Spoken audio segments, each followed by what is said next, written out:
Kuna maswali mengi juu ya ufanyaji kazi wa earthing majumbani mwetu. Wapo wanauliza vipi earthing inafanya kazi.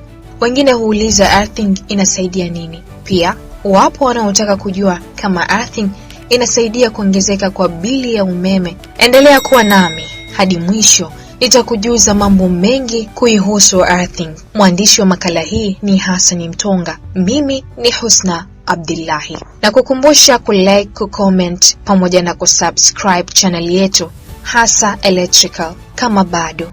Sio kila fundi ni fundi. Kama upo Zanzibar na unahitaji mafundi wazuri wa umeme, basi Hasa Electrical ndio jibu lako. Kwa gharama nafuu kabisa, tupe mjengo wako leo, iwe ghorofa au nyumba ya kawaida, ofisi au nyumba za ibada. Hasa Electrical tunafanya installation ya umeme kwa uzoefu na ubora hali ya juu, kuanzia circuit planning, wiring pamoja na kufunga vifaa vingine vya umeme. Hatujaishia hapo. Pia Hasa Electrical tunarekebisha matatizo yote ya umeme majumbani kama vile short circuit na kadhalika. Kwa masuala zaidi tupigie 0658676970. Hasa Electrical, umeme kidigitali. Earthing ni system ambayo umeme unapaswa kurudi ardhini baada ya kubaki katika matumizi. Earthing au ground ni dampo la kila namna ya takataka ikiwemo umeme wenyewe. Kazi kubwa ya earthing ni protection, yaani ulinzi wako wewe mtumiaji wa umeme. Kwa nini basi tunakulinda na umeme kwa kukuwekea earthing? Nitakujuza. Umeme una madhara makubwa sana ikiwa utapitia mwilini mwako. Umeme utapita mwilini mwako ikiwa tu utagusa sehemu yenye leakage, yaani upitaji wa umeme katika njia isiyo sahihi. Mara zote earth ipo katika vifaa vyenye mabati, yaani metal case. Kifaa kama fridge, pasi, kuka, vyote vina mabati ambayo ni conductor.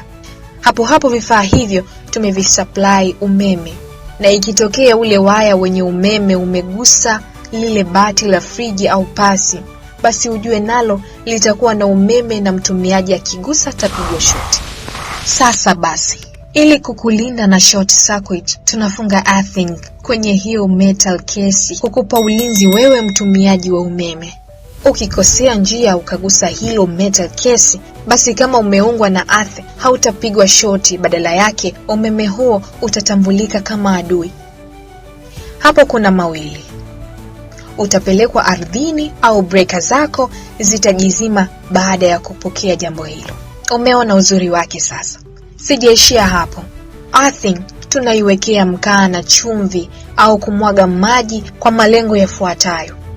Kwanza, earthing ili iwe imara inahitaji unyevu ili kuipata earthing point vizuri. Unyevu ndo ground yenyewe. Chumvi na makaa husaidia kuvuta maji karibu na earthing rod na kutengeneza unyevu ambao ndio unahitajika. Chuma cha earthing ni material aina ya copper, yaani shaba. Tunatumia copper kwa vile haishiki kutu, yaani rust, na ina high conductivity. Kimsingi earthing ni muhimu sana kwa usalama wako binafsi, na unaweza usiwe na earthing na umeme ukafanya kazi, ila pakitokea tatizo siku moja tu inaweza kukuletea madhara, haswa kama una vifaa venye metal cases kama fridge, kuka, pasi na kadhalika. Kwa kawaida kama ilivyo kwa binadamu tu, umeme unataka kupita katika njia fupi na rahisi kupitika. Umeme hupita katika njia iliyo rahisi kwenye kurudi ardhini. Njia pekee inayotumiwa na umeme kurudi ardhini bila madhara yoyote ni kupita katika waya ambao kwa lugha ya Kiingereza tunauita earth wire, na kisha earth rod. Mchakato mzima wa kukamilisha ufanyaji kazi wa huu mfumo wa earthing unaitwa grounding. Je, ulikuwa unafahamu hilo? Mimi naendelea kukujuza zaidi. Ikiwa kutatokea tatizo katika waya unaobeba umeme baada ya matumizi, yaani natural wire, au tatizo lolote la kiufundi ambalo litasababisha ongezeko la ghafla la umeme, kwa mfano radi, basi earth wire itabeba umeme huu wa ziada kwenda ardhini. Kwa muunganiko huu wa earth wire na earth rod, ardhi inafikika kirahisi sana na umeme. Maana yake ni kwamba mfumo huu wa earthing una wajibu wa kumlinda mtumiaji wa umeme inapotokea tatizo la umeme. Ikiwa radi ingepiga katika nyumba yako, ingeweza kusababisha hatari katika mfumo wako wa umeme na madhara mengine kama kuunguza vifaa vya umeme. Lakini kama mfumo huo umeunganishwa ipasavyo na mfumo wa earthing, yaani grounding, kiasi chote chenye umeme wenye madhara kwa mtumiaji au vifaa vya umeme, badala ya kuunguza kila kitu kilichounganishwa katika umeme kwa wakati huo au kumdhuru binadamu. Sote tunafahamu ya kwamba ardhi ni kipitisha umeme kizuri kwa asili yake, na kama nilivyosema awali, umeme unapenda kupita katika njia rahisi na fupi. Kwa hivyo basi, kufanya earthing mfumo wako wa umeme ni kuufanya umeme wenye madhara kwako kupata mahali pa kupita kwa urahisi, badala ya kwenda ardhini kwa kupita mwilini mwako.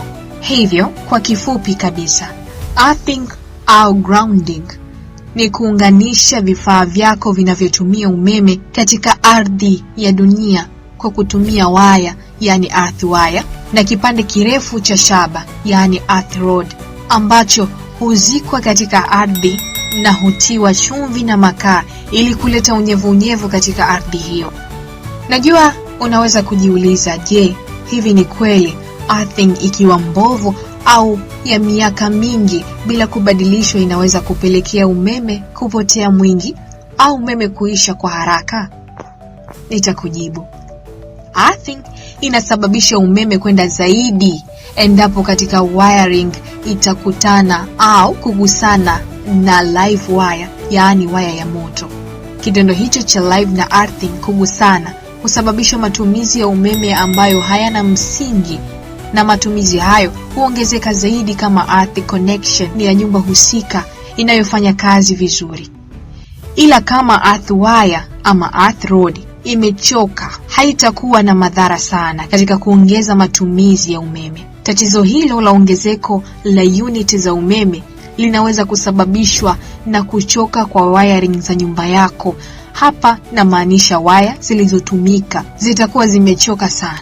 Umeme unaweza kuwa unavuja kidogo kati ya waya ya moto na waya ya natural pamoja na waya ya earthing. Tatizo hili ufumbuzi wake ni kufanya wiring upya na kutumia waya zenye viwango bora, lakini testi ndogo inaweza kukufanya kugundua kama una tatizo hili ni kuzima kila kitu kinachotumia umeme hapo nyumbani kwako. Kama ni televisheni, chomoa kabisa plug kwenye socket au zima kabisa kwenye socket. Baada ya muda wa masaa 3 mpaka 6, angalia kama unit zako zimepungua kwenye mita. Earthing system ikiwa inafanya kazi sawia, itakulinda wewe na vifaa vyako dhidi ya umeme na haitakuwa sababu ya kuzuia matumizi makubwa ya umeme. Kinyume chake, earthing ikiwa haifanyi kazi au ikiwa huna kabisa earthing, basi utakosa kinga kubwa yako na vifaa vyako dhidi ya umeme. Pia hii haihusiani na ongezeko la unit za umeme.